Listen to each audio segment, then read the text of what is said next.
Geno Film Breakdown coming at you here from Raiders Report host Mitchell Renz. And what I'm going to do here is I'm going to give you an honest review of what I think the Raiders' new starting quarterback looks like in Geno Smith. So coming up here on today's show, I'm going to go through my favorite parts of his game and ultimately how it applies to the Las Vegas Raiders. I'll go through some of my biggest weaknesses that I saw from him on film. I'm going to break down how I think he fits in Chip Kelly's offense. I'm going to talk about which players already on the Raiders do I think could have a better year, which ones I think maybe could struggle a little bit with Geno. On top of that, which players should we be looking at in free agency? Which players should we be looking at in the draft? And I'll tell you this right now, I am so happy that I spent yesterday, I probably did like 3-4 hours yesterday, and then today I probably spent another 3-4 hours there just watching some Geno Smith film. Shout out to a bunch of the chat sports guys, also from our Seahawks dudes, that gave me a lot of, which games to watch, told me some of the things to look for, which really did help me, I think, paint a picture and honestly do it in a pretty reasonable fashion in terms of time.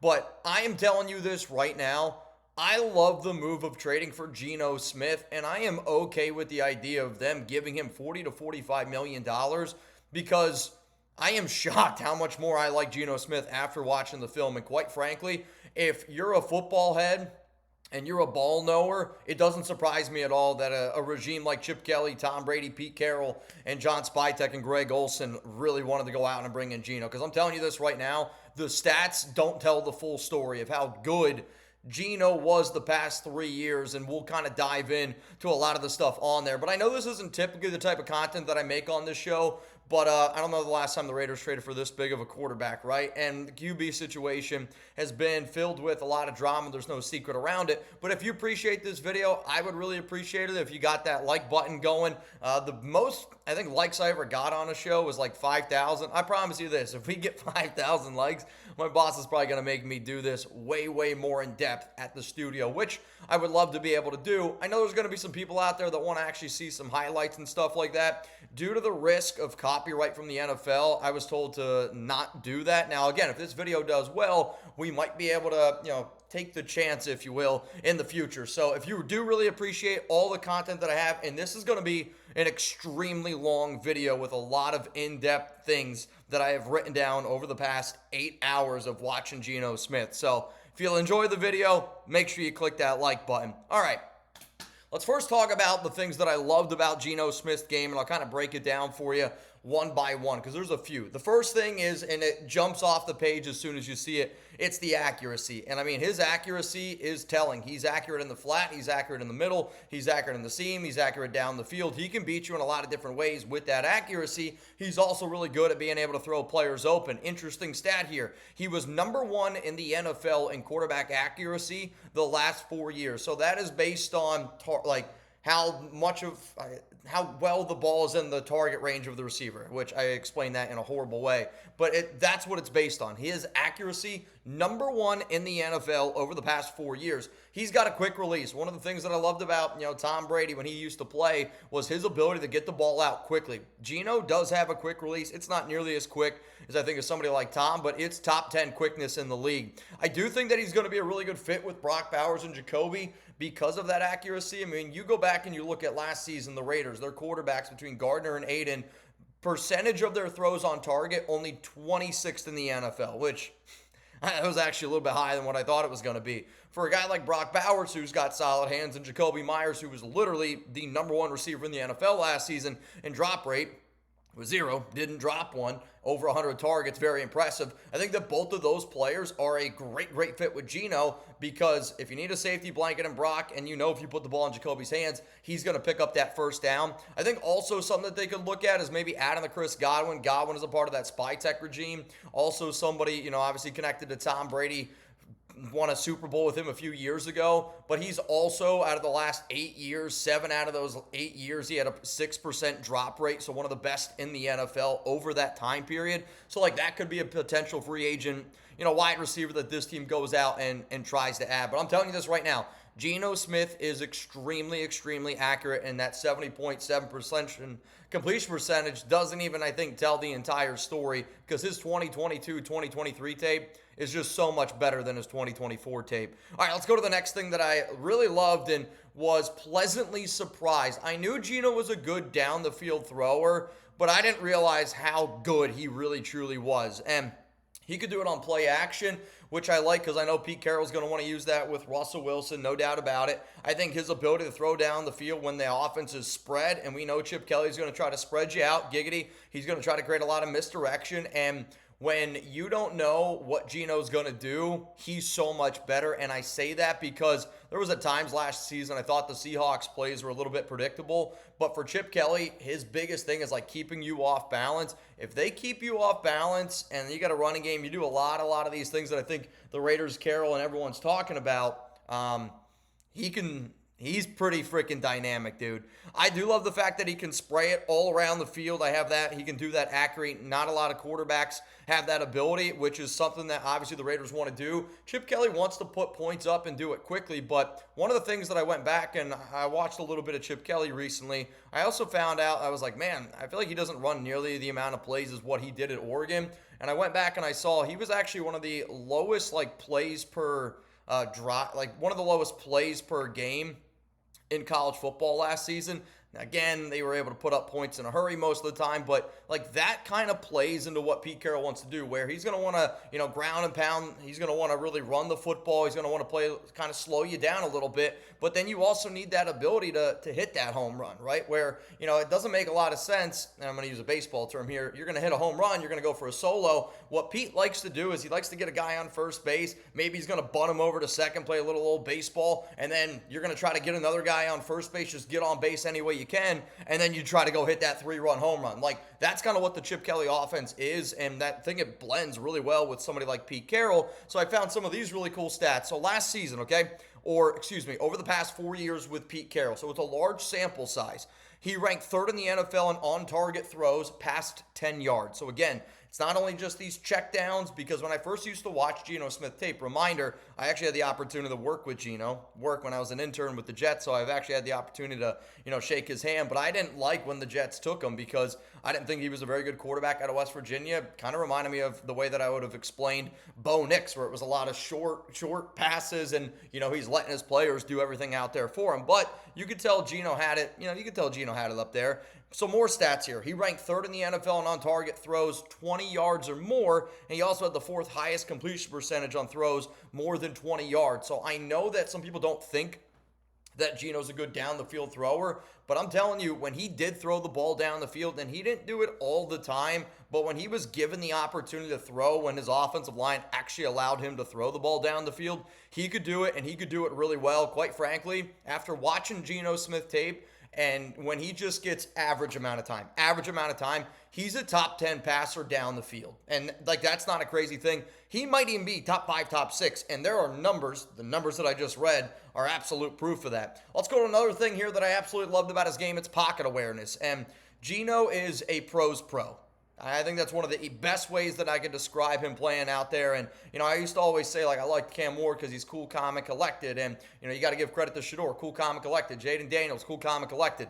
Geno Smith is freaking cool, calm, and collected, dude. That guy is as cool as a cucumber, whether it's on the field or off the field. But, his ability to just stand in the face of pressure, he knows it's coming. There's no way that he doesn't see it coming and still able to deliver a football. And, again, on target, 10 to 20 yards down the field. It's pretty damn impressive. Safeties must just absolutely hate him. Also, linebackers, because I do think one of the things Geno's really good at is he can bait a safety, he can bait a linebacker, because he knows where he's supposed to go with the football, and this is kind of where I was saying he's a pro's pro. He knows where he's supposed to go with the football, and he's expecting his guy to be ready to go, so that's going to be an important thing where we got to get chemistry with Geno, and chemistry is a big part of his game. So, DK and Tyler Lockett, after watching Geno even more, I think it even more that it could happen. But safety's got to hate him because he's really good at being able to, look the safety off, and then, bang, he's, hitting the receiver, whether it's on a post, whether it's on the outside. Linebackers, he does the exact same thing, too, but he can lull people to sleep, where it's almost kind of like, LeBron James coming down the lane, and I don't watch a lot of basketball. I've been watching more of the Lakers and Luka, but it's no look pass, and it's a deliver, kind of even like the Joker. It would surprise some people based on how well he's good at being able to do that. He is very smart while the play is happening, and I say that because I'll kind of bring up one of the weaknesses that I saw on tape. But when a play is happening, Geno is making really, really quick decisions, and I almost wish that you could see what's going on in his head, because I think if you could see it, you could realize how quick he's able to go through his reads, how quick he's able to like analyze what's happening. And because of that, when plays break down, I was impressed by his ability to extend plays and still, try to get the ball out. Very underrated part of Tom Brady's game was his pocket awareness, and he wasn't a mobile quarterback by any means, but his ability to just know where pressure's coming, to be able to step up into the pocket, roll to the right, roll to the left. You kind of see a lot of those things in Geno's game. Obviously, Geno was much more of an athletic quarterback than Tom Brady. But it's also one of the reads that I saw that he did, and this is really important in Chip Kelly's system, is, again, Geno's not somebody that's going to tuck it and run it and like a Justin Fields, like a Lamar Jackson, but he does have ability to run the ball. And one of the things that I saw was, whether it was on zone reads or even, kind of like option plays, a lot of the times he did the right thing. It sucks last year when watching the tape just because his interior offensive line... It was bad, man. Cody Whitehair might have started on that interior line. But because his interior line got blown up all the flipping time, it was so hard for them to do those type of plays and to really, I think, give it a second or two to do the read, to do the zone, because when they did it a lot of times, there's just a defender right there in the backfield. Like, when you watch the Kansas City Chiefs this past year against the Eagles, and this is definitely a crazy comparison, but it's the one that came to my mind. Patrick Mahomes and Kansas City struggled so damn much because the ability the Eagles had to get interior pressure and the ability to get forward. Like, I'm not kidding you. Geno Smith, the amount of times he's pressured, it's like a 38% rate, which is one of the highest in the league last season. People don't realize, again, when you look at 21 touchdowns, 15 interceptions, and the moment I hear anybody say, oh, he threw 15 interceptions, I'm going to instantly know that they didn't watch a single minute of Geno Smith tape, because the amount of decisions that guy had to make in a split decision, it's a miracle he only threw 15 interceptions. So his pocket awareness, I do love. We still got a lot more good to happen, and this might be one of the longest videos that I ever do here because I'm not even 25% through this bad boy, at least I think in my mind at the time I'm making it. So here's going to be the pinned comment on today's show, because obviously when the Raiders went out and traded for Geno, everybody was wondering, is he better than Justin Fields, Russell Wilson? Is he better than Sam Darnold? Is he better than Aaron Rodgers? Is he an upgrade over Derek Carr? Right? I've heard it all on social media. So how about this? I'm going to tell you where I got Geno Smith ranked in the NFL right now. It's not like where I think future success is. I'm talking 2025, where I rank Geno Smith as a 2025 quarterback in the NFL. My answer is coming up here after this YouTube ad break. So the reason why I'm going to say that he is ranked 14th on my list, and you could split hairs with a few of these names, there's no doubt about it. Like, I could make a legit argument that I could put him in my top 12. I could also make an argument that he's probably at number 16. But to me, no doubt, he is a top 16 quarterback. Like, I was wondering when the Raiders made the trade, and I said this live, where I was like, he might be like, like around the 20th. That was me only watching a few Geno Smith games because I'm a football fan. And, when I think about, like, when people talk Raiders, I've watched every single Raiders game multiple times, right? So now the fact that I was able to watch a lot of, big-time Geno Smith games, I was able to see a lot of interesting things. But I'm going to say he's quarterback 14, and I am okay giving him 40 to 45 mil because that's what a quarterback that is QB 14 could look like. And I also said I want upside. I'm telling y'all right now, if we protect him, and we get him another outside receiver, somebody that can stretch the field a little bit more if Trey Tucker can really take off, get an offensive line, get a running game going, I think the Raiders are going to shock a lot of people. The fact that he never had a losing season in Seattle, 9-8, 8-7, 10-7. I think this could be the first year that Geno hits 11 wins if we do a lot of those other things right, because the type of quarterback he is with our coaching staff, our regime, I actually feel bad that I didn't do a better job realizing how almost perfect of a fit Geno Smith is for now and for the plan for the Raiders, 2 years down the road. All right, let's keep it going here of some of the other things that I love about Geno Smith. His ability to, stand in the face of pressure. I got this one in here. Just, it's fun to watch, dude. He's fearless. I mean, he's not afraid to take a hit, which now, he's 34 years old. Maybe you don't want to take as many hits, but he can still throw the ball down the field, and he's not afraid to take that puck. His pocket awareness is really solid when that pressure is coming. He was pressured on 38.5% last year. That's the second highest pressure rate in the NFL. But he also had the 11th quickest time to throw at 2.28 seconds. So he's hold on to the ball a little bit there, but that's not how I would look at it. I would look at it as he still was able to get rid of the ball quickly. And because he's getting rid of the ball quickly And then that pressure rate, sometimes QBs feel like they got to hold on to the ball a little bit longer just so somebody can get open. But I mean, think about that. He's making a decision in 2.28 seconds. When there's pressure in your face, and that's like the average. So there's times where it's way quicker than that. Think about that. He's got to be able to handle those situations, and he is really good at being able to buy time, manipulate the pocket, step up, move wherever he needs to go, and extending the plays. If you want somebody that can extend plays, Geno Smith is a lot better than that than I think what people give him credit for, which is kind of where I'm going to my next point here. His ability to extend that play. I like Aiden O'Connell, but we got to be able to face the facts here. Aiden's not a play extender, right? Derek, when he was young, was able to do it. Then near the end of his career, was unable to do it. And Geno's not going to be somebody that's picking up, 25, 30, 35 rushing yards per game, but he can. He could, right? Like, he could tuck it and run, and he could get a 25-yard touchdown run. He's athletic enough to be able to do that. He had 17 first down runs last year. Quite frankly, if you told me one time a game Geno's picking up a first down with his legs, all right, that's something that I don't think that we've had in a really, really long time. So that was something that I liked a lot. Quick recognition, high football IQ. It allows them to not panic. And the importance of not panicking, it is critical, which is why when I watched his tape on a lot of his red zone interceptions, which we'll get to here in a moment because there are quite a few, it didn't connect where between the 20s, he was never really phased. And really even the red zone, I don't think he was phased, but because the pressure that he would face on a consistent basis, it would make it a little bit more difficult. But you can tell he knows where his guys are supposed to be, and that is really, really important, especially when the play is going on and when you're being pressured. It also allows you to play a little bit of that backyard style of football. He is mentally prepared, and it's why he's so good. I think when given time, he can roll to the right, left. I've said that a few times. I am surprised how fast he is, and he doesn't need to take off, but his acceleration is still sneaky. Like, there's one run where it's an option and he keeps it and he scrambles up the middle, picks up 25 yards and it's a touchdown. Like, you see that type of run, not many quarterbacks in the NFL can make that. And because he is a threat to run, based on the way that I believe Chip Kelly's offense is going to operate, like, you need to just have the threat. I don't need a quarterback that's just going to run all the time. I need a QB, though, that at least provides that threat. And if Geno's rushing for 4 to 5 times a game, and if it's for 20 yards, but there's a first down or two in there, and it's a third down pickup, or, that could be the difference of that could be 10 points, right? Like 7 points, 10 points. That's a huge, huge difference in today's day and age of the NFL. Let's go to the last thing that I have here from the good side, and we're already 17 minutes in, so yeah, this might be my longest one ever. One of my other things that I saw, and it was just something that I randomly picked up on, so I had to go and I had to crunch the numbers. Honestly, this took me probably the longest out of it all, but I was starting to notice a lot of the games that he was playing well, and one of the games that I watched, which, again, if you're going to go out and trade for Geno Smith, I want him to be able to beat the best. He beat the Detroit Lions last season, right? I mean, if you're able to go out and beat the Detroit Lions, that's a win to me, and that's a game that I wanted to watch. And on top of that, actually, there's a few times where DK gets hit down the field, and it's against Carlton Davis, and Carlton Davis is a John Spytek guy.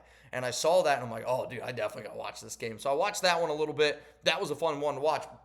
Off track here, though, he was better indoors than he was outdoors. And this was a really, really cool stat, and I want to be able to, tell this to you. All right, so he's played 50 games, including the playoffs, with the Seattle Seahawks, okay? Outdoors, it's 36 starts that Geno Smith has, okay? 43 touchdowns, 31 interceptions, a quarterback rating of 89.7. Indoors. Sorry, I just saw some random Seahawks news when I'm making this. Ernest Jones going back to Seattle. So anytime I see Seahawks, I'm like, is there a trade? All right, so outdoors, 43 touchdowns, 31 interceptions, 89.7 quarterback rating. Indoors, only 14 starts. Okay? Also all on the road, which it's impressive, right? I mean, obviously they're all on the road. But when you're on the road, it's sometimes a little bit more difficult to play. And, we're always going to get it's a road game for the Raiders every week because the ticket prices are high and people don't want to go. Which, Mark, we still got to figure out a way, man, to lower those tickets. Anyway, though, indoors, 14 starts, 30 touchdowns, 5 interceptions, a quarterback rating of 110.8. I just want you to know the Raiders got 12 indoor games and 5 outdoor games. Now, their outdoor games, 2 against you got the Chiefs one time, the Broncos the other time, then it's the Philadelphia Eagles. What are their outdoor games? The Commanders, Eagles, Patriots, but a lot of their games are indoors, right? I mean, you got a lot of games indoors. So I'm kind of interested to see, or actually now that I'm looking at that, I'm an idiot. No, that's 12. It's 12 to 5. Yeah, we're good. We're good, Mitch. We'll figure it out. So 12 indoor games, 5 outdoor games.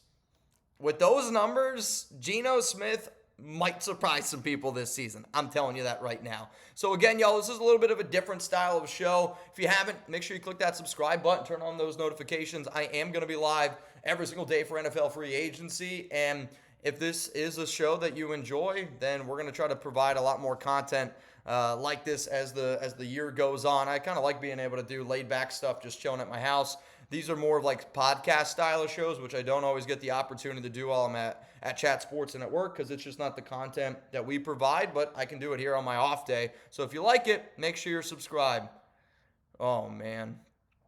Jeremy Fowler, the Chargers are high on DK Metcalf's list of preferred destinations in a trade. Yikes. All right, let's go to the bad here. We got, first thing that I saw was I actually didn't love his pre-snap recognition, pre-snap reads. Maybe with a new head coach, new offensive coordinator, they were telling him not to do some of that. And, you know, that was one of the things that we heard Josh McDaniels used to do with Derek, where they were like, hey, man, like just run the play, which is a very dumb thing to do. So I'll be real, though. There was a lot of times when I watched some tape on him, I didn't feel like his pre-snap read was the way that I would go, where I'm like, all right, you got to check out of a run there. You got to go to a pass here. I'll also say that his plays, which this is one of the things that our Seahawks guy, shout out to Tyler, told me. And again, Cullen was a Seahawks guy. We got a few Seahawks guys actually at Chat Sports. And they were like, the play call of whoever the hell was their OC last year, his name's escaping me, was way too predictable. And, you know, when I heard predictable, it kind of reminded me of Amir Abdullah, 3rd down and 10, or the Josh McDaniels crazy trick play on his own 40-yard line, right? Like, I felt like those things always happen. Or Luke Getsy got very, very predictable.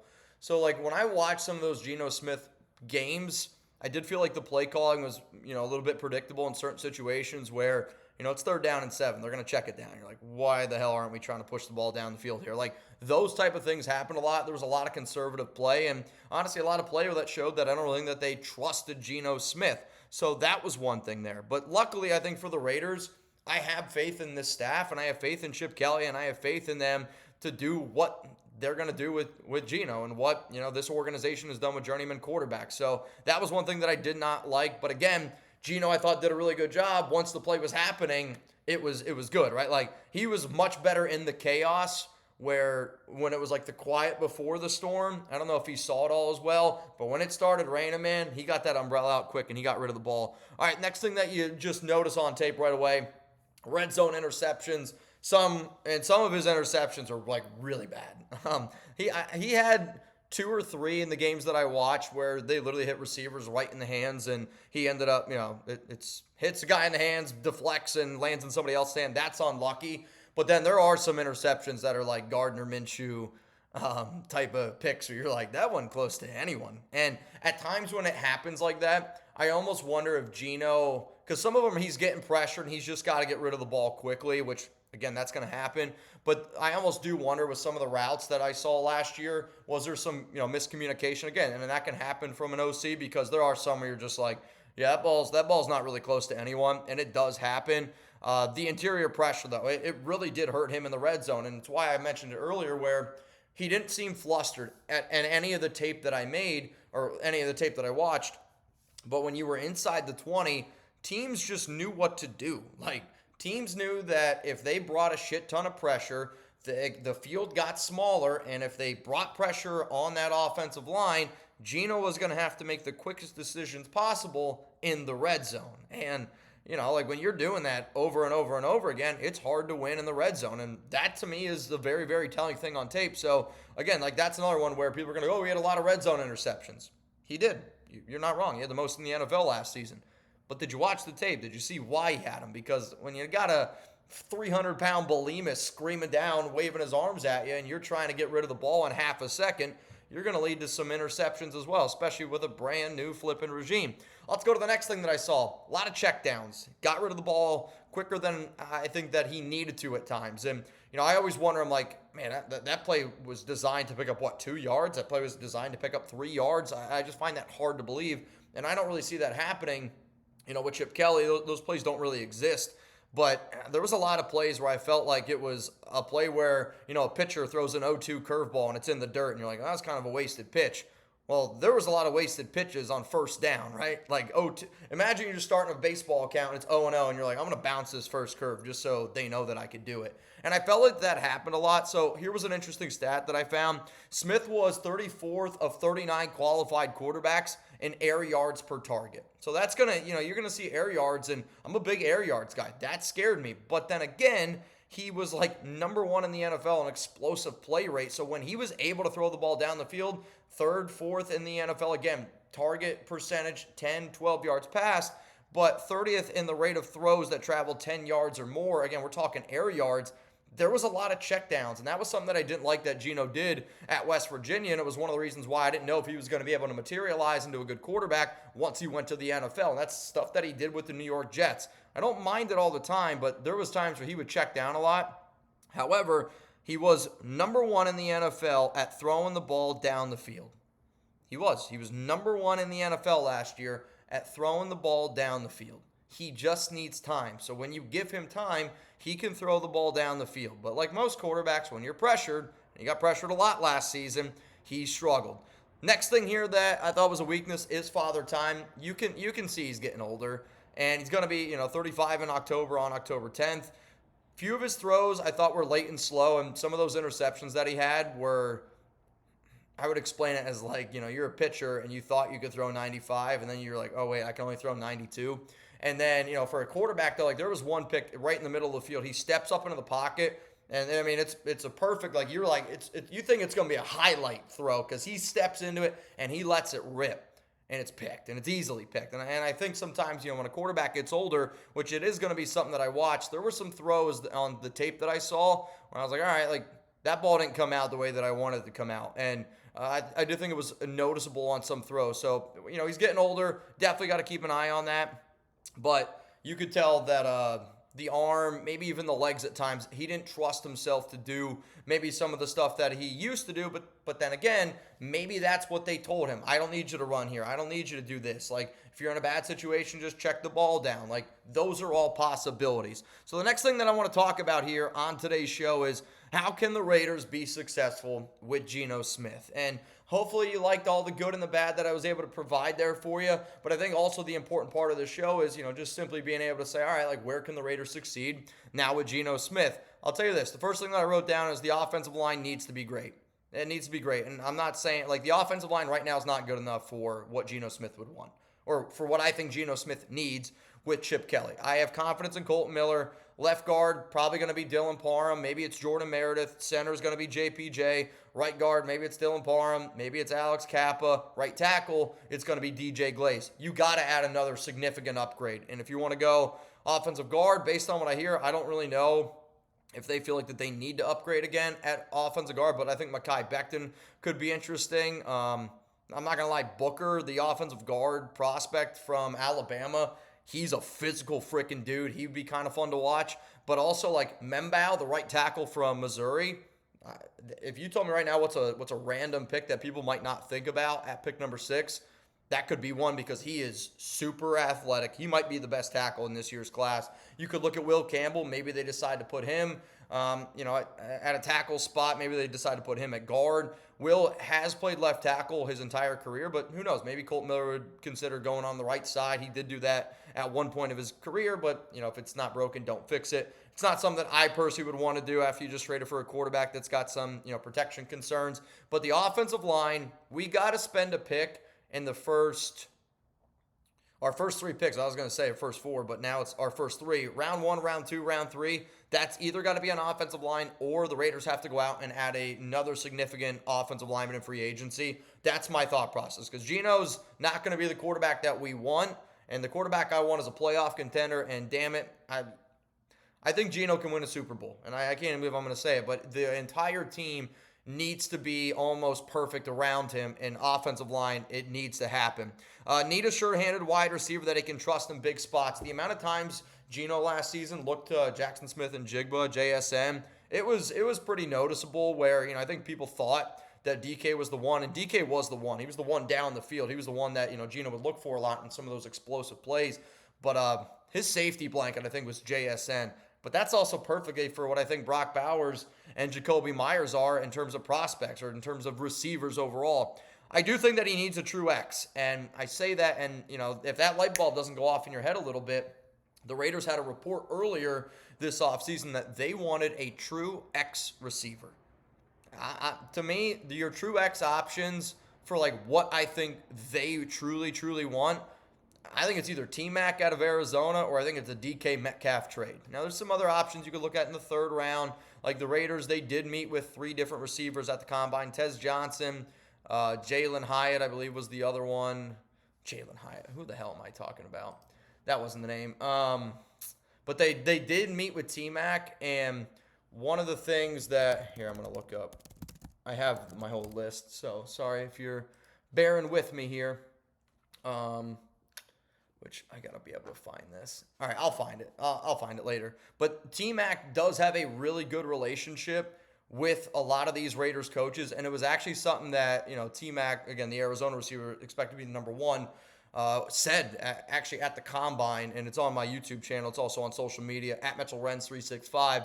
But to me, they do need a true X. And Godwin can also be a down-the-field dude who's also super reliable, but he doesn't provide the explosive plays that I think the Raiders are really going to miss out on if they don't get somebody, because I want somebody that can go down the field, and I want somebody that can win a 50-50 ball. And that's one of the things that I love about T-Mac's game is he can win 50-50 balls. Like, they're 80-20 balls with him, but he can just do so many different flipping things. And if you were, hey, I want to spend more money bringing back some of our guys in free agency, which doesn't allow me to pay a big-time receiver that type of money like DK's looking for, you could draft a T-Mac at number 6 because he reminds me of like a Mike Evans, Drake London hybrid, just smooth player.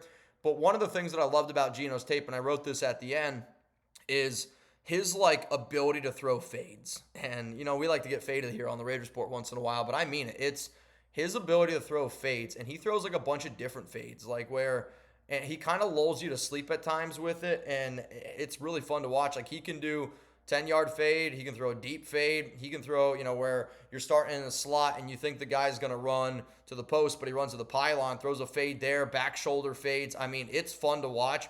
I think he's actually one of the best fade thrower QBs in the league, but you need to have good chemistry with your guys to make sure they're at the right space at the right time, but you also need somebody that can win down the field. And, I know the Raiders are going to want to run the football, and when you can have a guy that can win down the field where guys can't stack the box, that's really important. So for the Raiders to be able to find that, I do think they're going to bring in Tyler Lockett. Tyler Lockett is super critical to some of the success that, Geno's been able to sustain, but Tyler Lockett, we'll see what Trey Tucker can end up turning into. But if you can't earn Geno's trust, we'll see. Tucker, though, because of that fade throw, Tucker's really good at being quick and kind of hitting that deep shot. Trey Tucker could have a career year, or he could be quickly put to the side, and we'll see what ends up happening. I'll say this, the running game, it's got to be elite. And, again, I'm talking about all these things are everything. We're like, oh, yeah, Mitch, no shit. But I mean it. To me, there are 3 running backs to keep in mind. I'm okay with the idea of you taking Ashton Jeanty at number 6, but that means you've better traded for a guy like DK Metcalf. If you don't trade for DK, I think that actually the route that makes the most sense for them is, again, you got to upgrade the offensive line. Let's say they've upgraded the offensive line. I can see them going with a T-Mac at pick number 6 and then targeting a Quinshon Judkins there at pick number 68. But the 3 running backs that they met with at the Combine, Ashton Jeanty, Quinshon Judkins, and Trevion Henderson. So those are the 3 formal meetings that they had. So to me, got to upgrade the offensive line. Got to get some guys that can, run a little bit. Maybe a Matt Collins field stretcher in there, but definitely need a true X. Got to find ourselves a true X receiver. They do already have their JSN and Jakobi Meyers, which I think is a good fit. Wouldn't be shocked at all if they added Tyler Lockett just because of the chemistry that he's able to provide, and he can still go down the field a little bit. Your running game needs to be elite, and Pete Carroll's son is the offensive line coach, so I'm going to anticipate that they are going to be pretty aggressive and trying to build a great running game so Pete's kid looks good.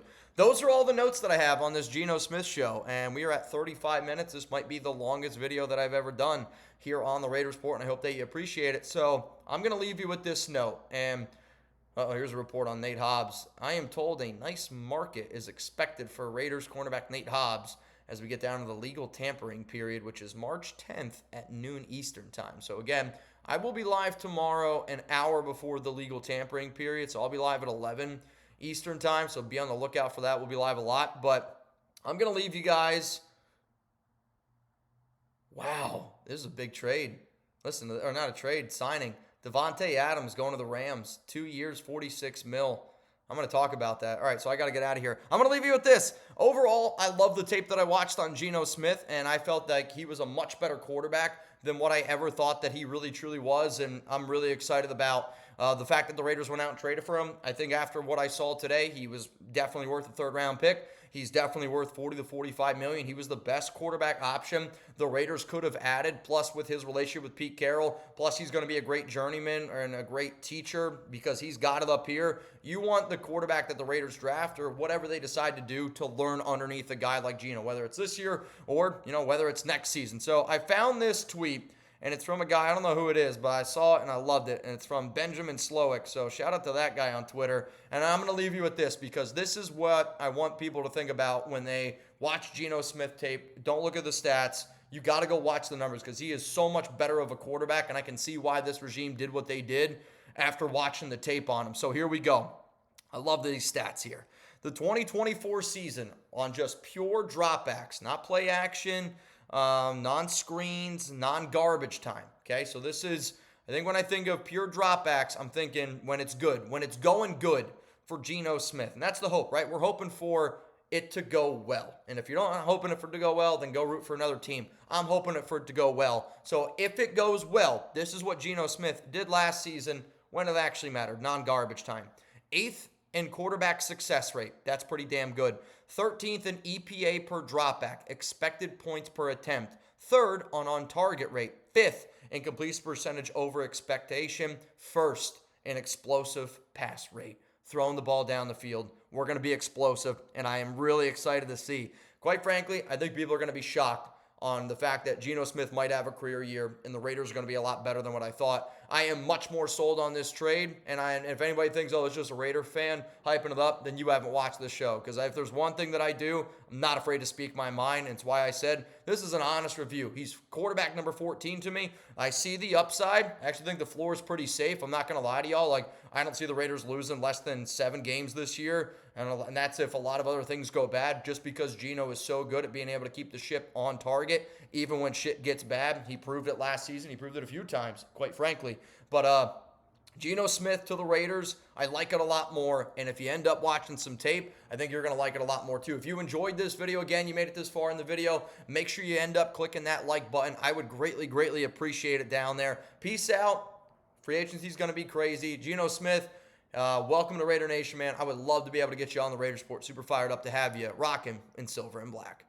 For more videos, click that subscribe button right here. I would definitely appreciate it. If you're looking for even more content around the Las Vegas Raiders, you can go to this button right here, or you can click on this button right here. No matter what, we're going to put out a video every single day. We've put out a video every day on the Raiders Report for the last 5 years, and that's not stopping anytime soon.